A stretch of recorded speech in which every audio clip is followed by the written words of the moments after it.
ऐक्षिशिपाशाङ्कुशधरहस्तान्तं विस्मयार्हवृत्तान्तम् अधिकाञ्चिनिगमवाचां सिद्धान्तं शूलपाणिशुद्धान्तम्।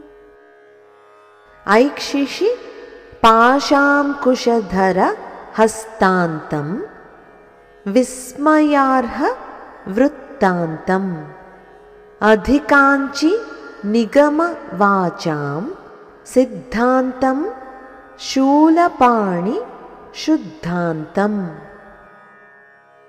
శూలపాణియగు శివుని అంతఃపురకాంత అయినది, వేదవాక్యములలో ప్రతిపాదింపబడిన పరతత్వమైనది, చేతులయందు పాశాంకుశములను ధరించినది, భండాసురాది దుష్టరాక్షస సంహారమునర్చినది, అద్భుత చరిత్ర కలది అయిన ఆ కామాక్షి అమ్మవారు నాకు కాంచీపురములో దర్శనమిస్తున్నది. ఇప్పుడు మరొక్కసారి శ్లోకాన్ని చదువుకుందాం. ऐक्षिशिपाशाङ्कुशधरहस्तान्तं विस्मयार्हवृत्तान्तम् अधिकाञ्चिनिगमवाचां सिद्धान्तं शूलपाणिशुद्धान्तम्।